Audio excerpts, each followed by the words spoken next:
For every action there's a consequence. And now you'll hear how it turned out to another American named Karen. Also, don't forget to like and subscribe to help in the channel's growth. Karen was born and raised in Minneapolis, a city known for its vibrant culture and progressive ideals. Growing up, she was a bright student, excelling in academics and participating in various extracurricular activities. Her parents instilled in her the importance of independence and self-sufficiency, values that would later shape her worldview. When she left for college, Karen was filled with ambition and a desire to make a difference in the world. During her college years, Karen became heavily involved in feminist activism. She attended rallies, organized events, and wrote articles for the campus newspaper, passionately advocating for women's rights and equality. The sense of community among her peers fueled her conviction that the fight against patriarchy was essential. She believed that women should be empowered to break free from traditional roles and pursue their dreams without limitations. This phase of her life was marked by a fervent belief in her cause, and she felt invincible. However, as Karen transitioned into adulthood, the realities of life began to set in. After graduating, she struggled to find a stable job that matched her aspirations. The idealism that once drove her started to wane as she faced the challenges of the real world. While she had fought hard for women's empowerment, she found herself increasingly isolated. Many of her friends were still caught up in activism, while she felt adrift, unable to find a meaningful career or relationship. By the time Karen reached her 30s, she began to feel a profound sense of emptiness. The relationships she had formed during her college years faded as everyone moved on with their lives. She noticed that many of her feminist ideals had not translated into personal happiness or fulfillment. In her quest for independence and self-actualization, she had neglected the importance of companionship and emotional connection. In search of answers, Karen turned to religion. She attended a local Catholic church after hearing about its community-oriented programs aimed at helping individuals find purpose and connection. Initially drawn by curiosity, Karen soon found herself captivated by the teachings of the church. She began attending Mass regularly and participating in church activities. However, her conversion was not rooted in genuine faith, rather, it was motivated by a desire to find a husband who could provide stability, a stark contrast to her previous beliefs. Despite her newfound faith, Karen struggled to connect with the men she met at church. Her past habits and ideologies lingered like shadows over her interactions.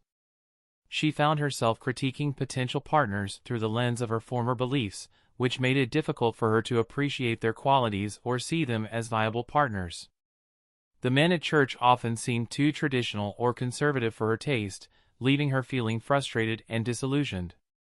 As time went on, Karen's attempts to find a partner became increasingly fruitless. She attended singles events organized by the church but felt out of place among those who seemed genuinely interested in traditional relationships. Her conversations often revolved around topics that alienated others. Her past activism and strong opinions about gender roles created barriers rather than connections. Karen's internal conflict deepened as she grappled with feelings of regret over her earlier choices. She recognized that her previous lifestyle had led to an inability to form lasting relationships. The very ideologies that once empowered her now seemed to hinder her ability to engage in the kind of relationships she desired. She felt trapped in a cycle of disappointment. Each encounter with men left her feeling more isolated than before. In moments of reflection, Karen acknowledged that she was not a victim of circumstance but rather a product of her own decisions. Her pursuit of independence had come at a cost. She had sacrificed emotional intimacy in favor of ideals that no longer served her well-being. The realization hit hard. She had spent years championing causes that ultimately distanced her from the very connections she craved. As days turned into months, Karen's loneliness grew more pronounced. She often sat in church pews surrounded by families and couples, feeling like an outsider looking in on lives filled with love and support. Her heart longed for companionship, yet every interaction felt strained by the weight of her past beliefs. Karen's journey illustrates the complexities of personal choice and responsibility.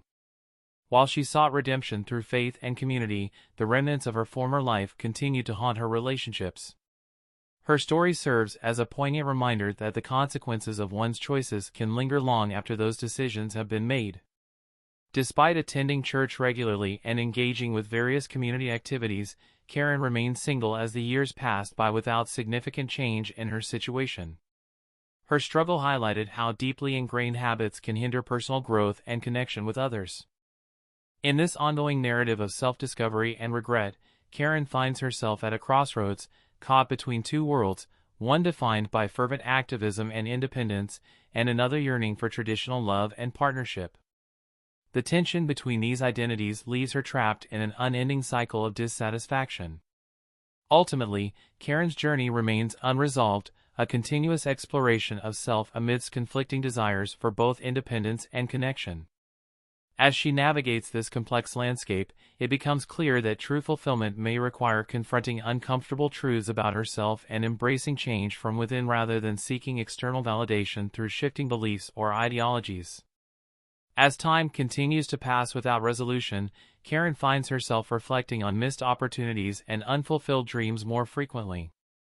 Each Sunday at Mass serves as a reminder not only of what she seeks but also what remains elusive, companionship that feels genuine rather than transactional based solely on societal expectations or religious doctrine. Karen's friends from college have moved on with their lives, many are married with children, while she remains stuck in this cycle of longing for something more substantial than fleeting connections formed out of convenience or desperation. The irony is not lost on Karen, having fought so passionately against traditional norms only to find herself yearning for them now feels like poetic justice, a cruel twist where ideals clash violently against reality's unforgiving landscape. In moments alone at night when doubt creeps into her mind like an unwelcome guest, she questions whether all those years spent championing feminism were worth it if they led here, to this lonely existence filled with regret over choices made long ago. Yet despite everything, there remains hope buried deep within, a flicker ignited by memories from happier times spent surrounded by friends who understood and accepted every facet without judgment. Perhaps somewhere along this winding path lies redemption waiting patiently just beyond reach. What are your takes on this story? Comment here and subscribe for more.